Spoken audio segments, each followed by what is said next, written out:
अगर आपने महाभारत के किस्से सुने हैं तो आपने द्रौपदी के चीरहरण की कहानी भी सुनी होगी, जिसमें कृष्ण भगवान ने द्रौपदी के चीर यानी साड़ी को बढ़ाया था, जिसकी वजह से कौरव कुछ नहीं कर पाए थे। पर सवाल यह है कि कृष्ण भगवान ने ऐसा किया क्यों? तो उसके पीछे की कहानी सुनिए। जब कृष्ण भगवान ने सुदर्शन चक्र से शिशुपाल का वध किया था तो उस समय सुदर्शन चक्र की वजह से कृष्ण भगवान की उंगली भी कट गई थी। तब द्रौपदी ने अपनी साड़ी का पल्लू फाड़ के कृष्ण भगवान की उंगली पे बांधा था। तब कृष्ण भगवान ने द्रौपदी से वादा किया था कि हे द्रौपदी, तुम्हारे एक एक सूत का कर्ज हम चुकाएंगे। और इसी वजह से चीरहरण के समय कृष्ण भगवान ने साड़ी को बढ़ाते चले गए। गाइस, पुरानी कथाओं को सुनने का अपना अलग ही मजा है। चलिए गाइस, एक बहुत ही मजेदार लेकिन बुद्धिमान सवाल पूछता हूं, और अगर आपने इसका जवाब दे दिया तो आप समझ लेना कि आपका दिमाग बहुत ही तेज चलता है। सवाल यह है कि रोहन मई में पैदा हुआ लेकिन उसका जन्मदिन जून में आता है। अब ये कैसे संभव है, यही आपको बताना है। कोई जल्दी नहीं है, आराम से वीडियो को पॉज कर लो, आराम से सोच लो, और सोचने के बाद वीडियो को वापस से प्ले करना, मेरे आंसर से मैच करना और फिर चैट सेक्शन में लिखना कि आपने सही बताया था या गलत। पॉज कर लिया, सोच लिया, मैं बताऊं? तो चलो सुनो। रोहन मई में पैदा हुआ था। मई यूपी के हाथरस डिस्ट्रिक्ट की एक जगह का नाम है और वो जून में जन्मदिन अपना बनाता है। तो सही तो है, मई में पैदा हुआ और जून में जन्मदिन आता है। सही है गाइस। एप्पल हमारे शरीर के लिए जितने अच्छे होते हैं उसके बीज हमारे शरीर के लिए उतने ही खतरनाक होते हैं, और उसके पीछे का रीजन है एप्पल के सीड के एक सब्सटेंस से निकलने वाला साइनाइड। जी हाँ गाइस, अगर आपने गलती से एप्पल के सीड्स को चबा लिया या फिर निगल लिया तो उसके एक सब्सटेंस से साइनाइड रिलीज होने लगता है, जो कि हमारे खून से घुलने लगता है।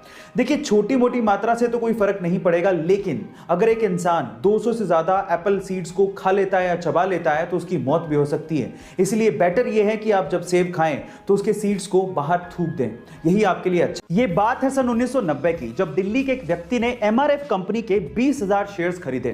तब एमआरएफ कंपनी के एक शेयर की कीमत लगभग 10 रुपए थी, यानी कि लगभग 2 लाख रुपए उस व्यक्ति ने एमआरएफ कंपनी में इन्वेस्ट कर दिए थे।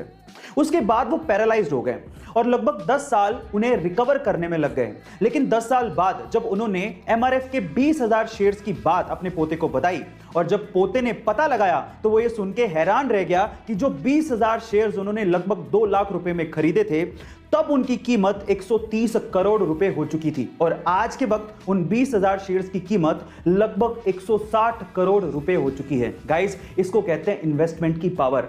हम मिडिल क्लास लोग ज्यादातर अपनी सेविंग्स को या तो एफडी में या आरडी में रखते हैं, लेकिन अगर उसका 10 या 20% हिस्सा भी हम लोग इन्वेस्ट कर दें तो शायद हमारे वारे न्यारे हो। गाइस, क्या आपने कभी सोचा है कि घोड़ा सोने के लिए कभी जमीन पे बैठता या लेटता नहीं है? उसके पीछे का कारण क्या है? क्या उसे कभी नींद भी आती है? तो चलिए मैं आपको इन सब बातों का जवाब देता हूं। सबसे पहले तो घोड़े को नींद आती है। 24 घंटे में से 30 मिनट उसे गहरी नींद आती है, पर इसके लिए वो ना तो जमीन पे बैठता है और ना ही जमीन पे सोता है। उसके पीछे का कारण है उसके शरीर की बनावट।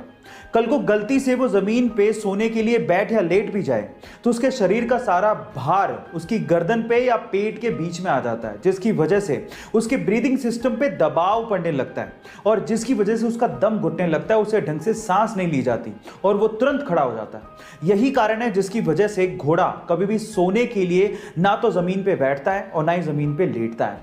क्या इसके पहले तक इफेक्ट आपको पता था? और अगर नहीं पता था तो चैट सेक्शन में जरूर लिखिएगा, और ऐसे अमेजिंग वीडियोस के लिए YouTube पे हमारे चैनल को सब्सक्राइब कर लीजिएगा, और अगर आप Instagram पे देख रहे हैं तो मुझे फॉलो करना मत भूलिएगा। मिलते हैं अगली वीडियो में।